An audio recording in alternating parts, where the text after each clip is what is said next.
J'essaye de sympathiser un maximum avec les autres domestiques. D'accord. Et Alors, la cuisinière, elle est très, elle t'envoie assez un peu boulée parce qu'elle est très très occupée, très stressée. Les autres servantes t'indiquent un peu par esprit de camaraderie un petit peu où ça va se dérouler.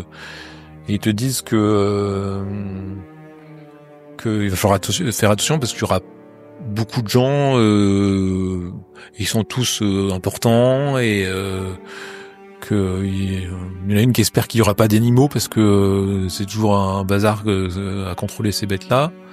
Et que il y aura peut-être aussi de la danse, donc faut faire attention quand tu vas se servir parce que si t'auras vite pris un coup, en fait, voilà. je demande encore s'il y a des particularités à savoir sur le baron. Est-ce que il reste, est-ce que c'est le dernier de la fête? Est-ce que voilà, est-ce qu'il aime bien boire? Est-ce qu'il ils te disent que le baron, il est plutôt gentil et aimable et il peut avoir des fois les mains baladeuses, mais que c'est jamais avec un esprit méchant.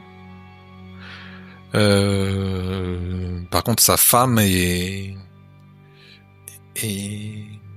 c'est une jeune femme qui est en fait celle à qui il faut obéir, celle qui donne les ordres dans la maison. Et évidemment, il ne faudra pas aller séduire le baron, espérer séduire le baron, parce que elle veillera. Voilà ce qu'ils te disent, grosso modo, sur le baron. Il y a aussi Fricot. Fricot, tu le verras sans doute, c'est le spadassin qui le garde du corps en fait du baron qui sera ici. C'est un grand jeune homme dégingandé, tu le verras et lui aussi il peut être sensible à notre sexe, mais peut-être qu'il est un peu plus rusteau. Voilà, il est peut-être un peu plus maladroit, on va dire. Voilà ce qu'ils te disent sur les gens de la maisonnée. Bien sûr, il y a Monsieur Laurencin que tu as déjà rencontré, qui lui va nous surveiller. D'accord. Sinon je regarde bien les lieux. J'essaie de mémoriser un maximum. Dans le les portes donnent sur quoi? Il y a un petit salon dans lequel il y aura sans doute quelques mets qui vont être mis. Il y a des fauteuils, des sofas, des choses comme ça.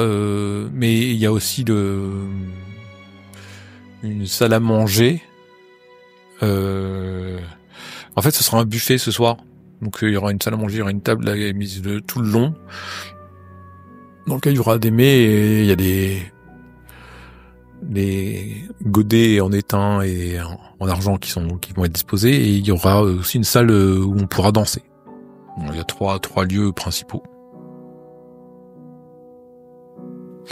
Donc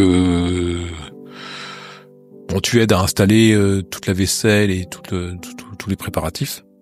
Et puis au bout d'un moment là, les premiers invités arrivent et les premiers mets sont disposés. Alors t'as vraiment déjà t'es pas habitué à bien manger, mais là tu vois déjà que les premiers mets qui sont mis, c'est des aubergines, des olives, c'est des mets, voilà, c'est déjà des mets un peu exotiques qui sont pas très très courants chez tes patrons par exemple. Et il y a des espèces de soupes qui sont servies. Et au fur et à mesure, tu t'aperçois que tu vois dans la cuisine des différents mets qui sont préparés. Tu vois tu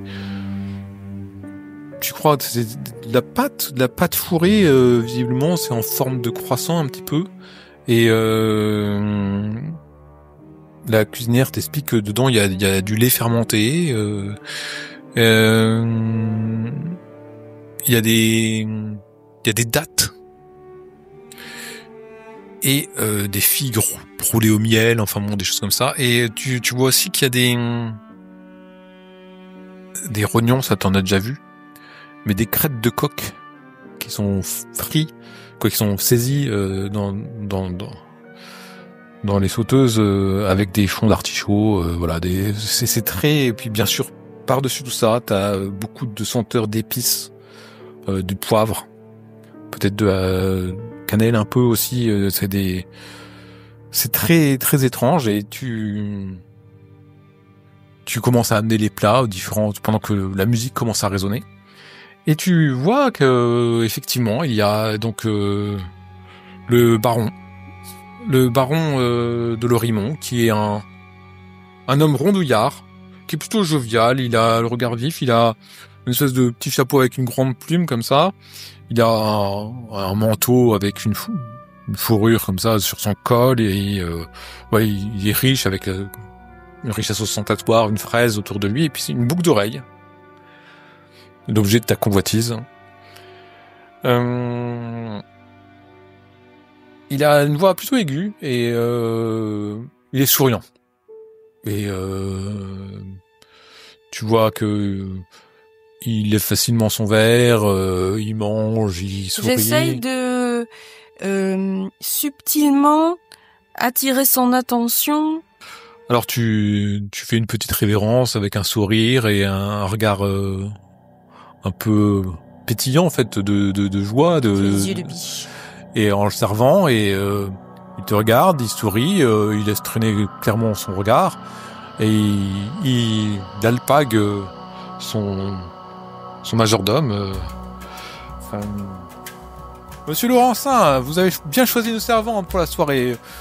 Peut-être que nous pourrions choisir d'en avoir plus souvent des comme ça, n'est-ce pas? N'est-ce pas, mademoiselle? Et puis il te regarde, il te sourit et je lui souris en retour. Tu sais, un sourire un petit peu. Je suis flattée, mais je suis réservée, tu vois. Réservée. Et tu croises en repartant le regard glacial de sa femme. Oui. C'est une jeune femme qui a une vingtaine d'années, qui a des yeux très clairs et des longs cheveux blonds. Et elle te regarde, elle sourit. Un sourire plaqué. Elle te suit des yeux. Elle lâche, dès qu'elle voit que tu la regardes, elle détourne son regard, mais tu sais, tu sens ses yeux posés sur toi quand tu pars en fait. Tu sens que t'as été plus ou moins repéré. Tu t'aperçois aussi que les gens que tu croises, chacun s'est habillé d'une façon un peu extravagante. Il y a des gens qui viennent avec des turbans improbables, d'autres avec des somptueux cafetans, et puis il y a des serviteurs, peut-être de la maisonnée, qui sont un peu habillés à la mahométaine, à la turque, on va dire, pour faire un peu cette ambiance. T'as une musique un peu dissonante qui résonne. Tu t'aperçois aussi que dans un coin, il y a quelqu'un qui a été missionné pour peindre, visiblement, une esquisse de ce qui se passe là. Il y a beaucoup de couleurs, c'est chamarré, il y a du rouge, du bleu, du jaune, du vert, voilà, c'est très très pétillant et un peu extravagant. Et tu vois d'autres gens de la bourgeoisie, sans doute, ou de la noblesse, qui sont des invités qui sont venus, qui sont là. Les gens portent... certains ont des femmes ont des masques le long d'un bâton, mais en fait elles le mettent par coquetterie, bien elles l'enlèvent parce qu'en fait tout le monde veut se faire voir à cette soirée-là. Personne ne veut être incognito ici. Tout le monde est fier d'être invité à la soirée du baron. Tu aperçois aussi un grand échalas qui est très élégant. Il a un costume assez recherché. Il a mis une touche un peu d'exotisme dans ses cheveux. Il a un petit bouc, une petite barbichette comme ça, une petite moustache. Il fait assez jeune, il a une épée au côté. Il se tient souvent non loin de Madame la Baronne. Mais peut-être un moment, quand tu es passé près de lui et qu'il s'est servi d'un verre de vin et tu as senti une main sur tes fesses. Et quand tu as voulu peut-être t'offusquer, je sais pas si tu as réagi comme ça, comment tu as Non, je me suis retournée pour voir qui c'était. Tu vas voir un petit sourire à la commissure de ses lèvres, il te regardait et... Je veux pas faire d'esclandre dans le truc. Donc tu pars prestement. Et tu vois aussi une femme. Une très très belle femme. Une femme... en fait, elle est belle parce qu'elle est inattendue. Elle a des longs cheveux noirs. Un noir de jet. Un teint hâlé. Et ses mains portent d'étranges dessins. Elle porte une espèce de diadème comme ça, avec des petites perles qui pendent. Un haut qui laisse ses épaules nues et sa peau mate. Et elle sent extrêmement bon. Elle sent les fleurs, alors qu'elle n'en a pas sur elle. Et tu vois qu'elle discute de temps en temps avec le baron. Qu'est-ce que tu continues à faire le service? Tu essaies de te renseigner sur elle? Pas du tout? Si, oui, j'essaie de... On m'avait pas parlé d'elle, donc ça m'intrigue. J'essaie de questionner les servantes et serviteurs qui m'avaient l'air un peu plus sympathiques. Ça, la servante avec qui tu as parlé t'explique qu'on sait pas trop qui c'est. T'entends la cuisinière qui dit c'est une Rome, voyons. Elle est là, elle use deux écharmes comme à son habitude, mais le baron si elle laissait prendre, mais la baronne va veiller. Ouais, t'entends la cuisinière qui dit ça. Mais la servante te dit, je crois qu'en fait c'est une parfumeuse turque.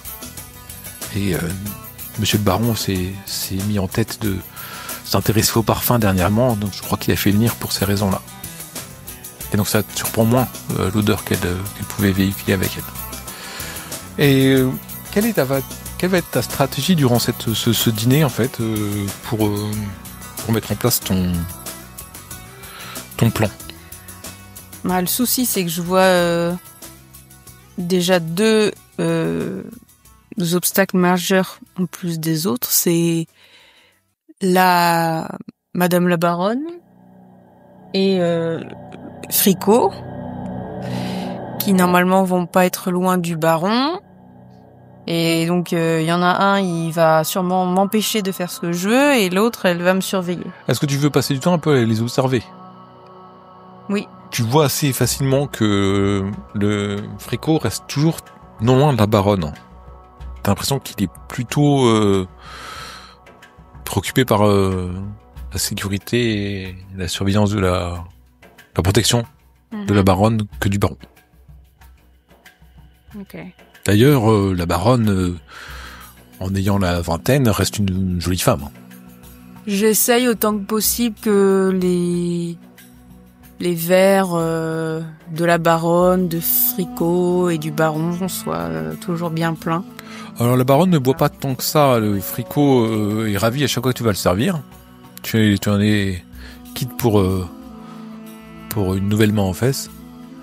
Et le baron, lui, en fait, il boit assez facilement. Des fois, à un moment, il se lève pour aller voir le tableau. Peut-être il va exécuter quelques pas de danse comme ça, en rigolant en s'essayant à danser un peu les danses de la jeune femme étrangère, mystérieuse. Et en fait, quand tu vas le servir, il te sourit tout le temps. Il ne pose aucune main sur toi. Par contre, ses regards se font de moins en moins discrets envers ta gorge. D'accord. Alors je sais pas si je pourrais, mais une de mes idées, c'est que tard dans la soirée, si le baron il est bien détendu et tout ça, j'essaye de nouveau de faire... Mon objectif, ce serait d'essayer de faire une danse, ou alors de dire baron, souhaitez-vous que je danse pour vous? Et l'objectif, ça serait que je danse et que malencontreusement, ça ferait qu'il soit assis, ou alors pas. Enfin, je m'emmêle les pieds et donc il me rattrape. Et là, en me rattrapant, je lui enlève sa boucle d'oreille. D'accord. Les gens commencent à boire pas mal. La baronne, elle au bout d'un moment, elle s'éternise pas en fait. Donc il y a ton frigo qui la raccompagne puis qui va redescendre. Et les invités, certains boivent plus que de raison. Et tu veux lui proposer de faire une danse pour lui, c'est ça? Donc tu commences à lui proposer une danse et en fait le baron tout séduit te dit Mademoiselle, je vois que vous savez fort bien utiliser votre corps, effectivement, et une danse pourrait m'intéresser si vous le proposez si gentiment. Néanmoins, voyez-vous, j'ai beaucoup bu et ma coupe d'ailleurs est vide. Peut-être que je vais aller me vider la vessie et ensuite peut-être vous pourriez me rejoindre dans mon cabinet pour cette danse avec cette coupe pleine. J'en serais fort aise, monsieur le baron. Et donc il se lève, il va se soulager. Et puis donc toi tu remplis la coupe, je suppose. Et il t'a indiqué son cabinet. Alors tu vois peut-être pas forcément où c'est. Peut-être tu te renseignes auprès d'une servante et c'est son bureau sans doute. Je remplis sa coupe avec du vin et je me dirige vers le cabinet. Alors que tu arrives près de son cabinet et tu mets la main sur la porte pour pouvoir rentrer, tu sais que le baron t'attend.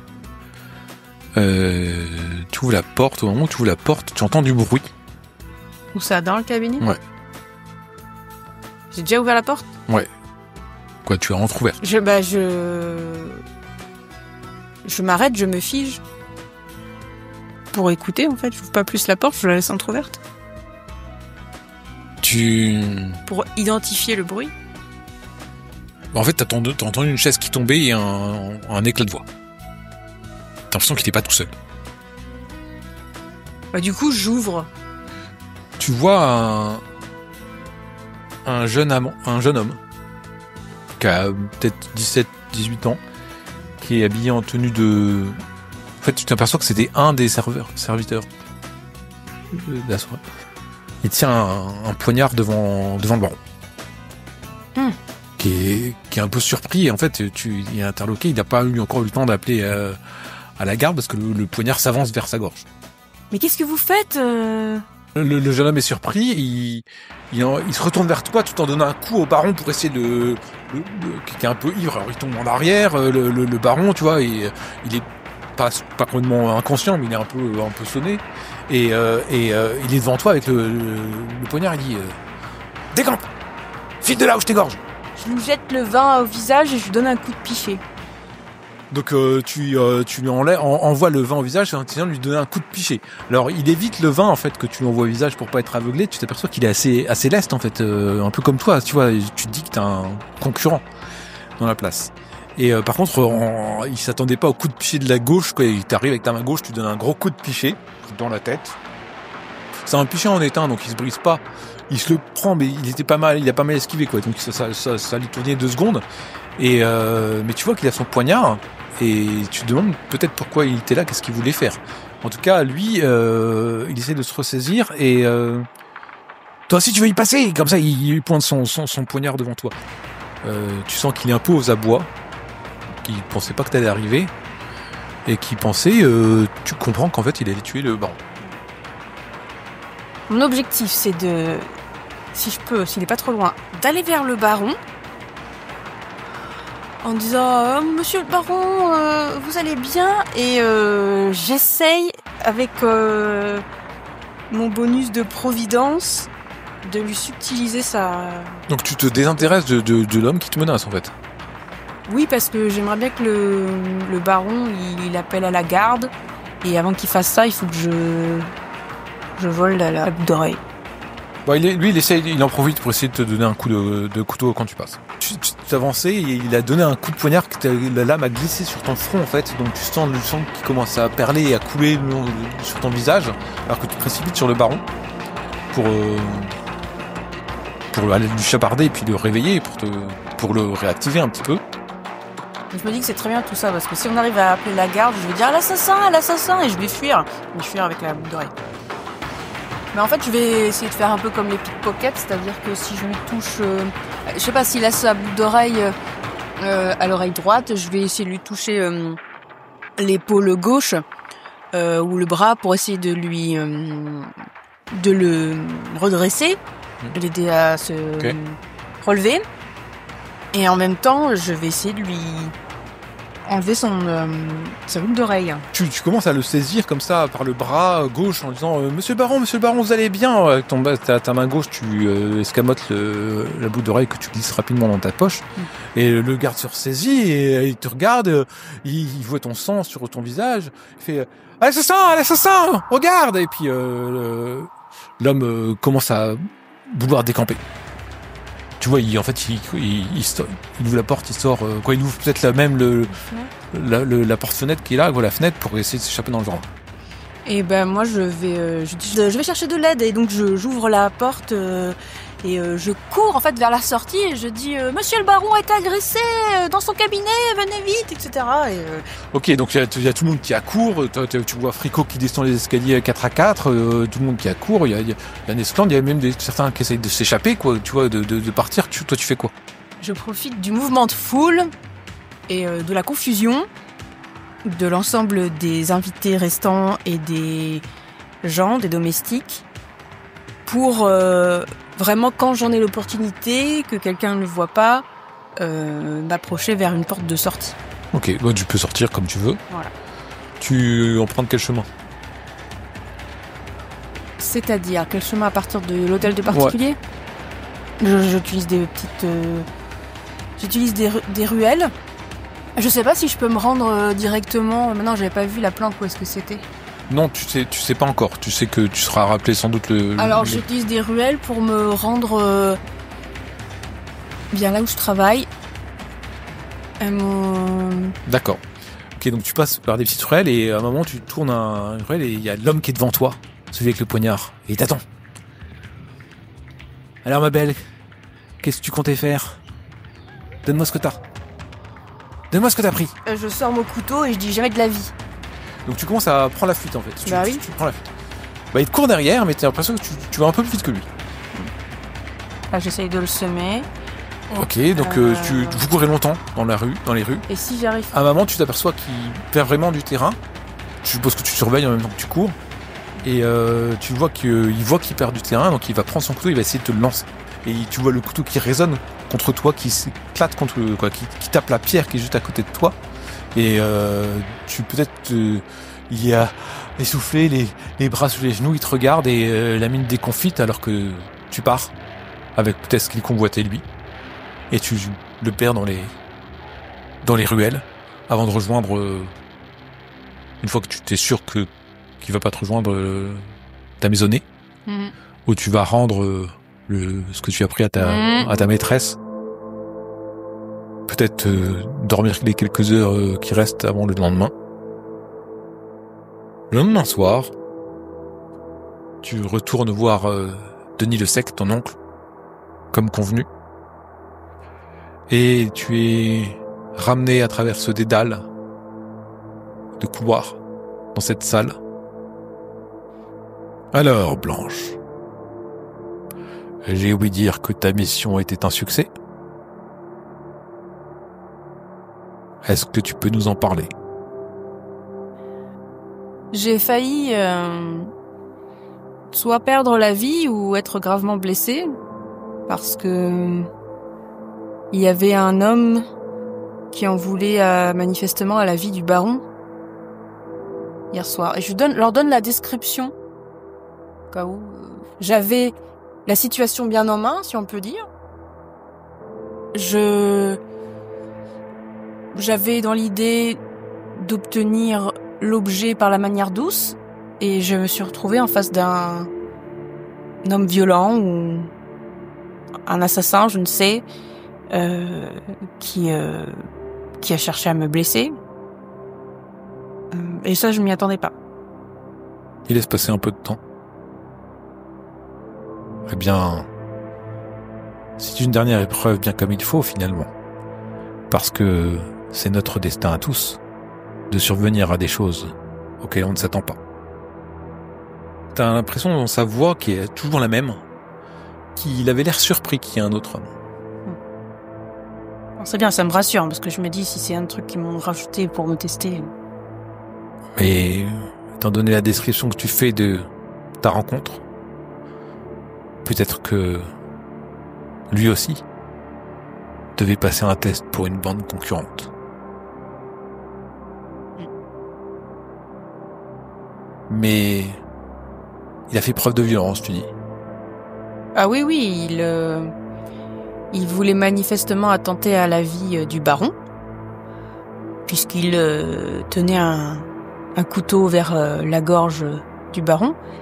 Et comme je l'ai surpris, il a cherché à me blesser et ensuite il a cherché à me poursuivre une fois que je suis sortie. Et si tu veux faire partie de notre bande, Petite Blanche, quelles sont les qualités dont tu peux t'enorgueillir? Qu'est-ce que t'a montré cette épreuve sur toi? Que je pouvais user de mes charmes pour arriver à mes fins, que je pouvais faire croire certaines choses aux gens pour détourner l'attention, et que moi, contrairement à cet homme, j'ai réussi à mon objectif, ma mission, sans blesser personne. Eh bien, lors de ta prochaine mission, Petite Blanche, tu devras faire quelque chose de plus à présent. N'oublie jamais de laisser un petit ruban. Et c'est la fin de la partie.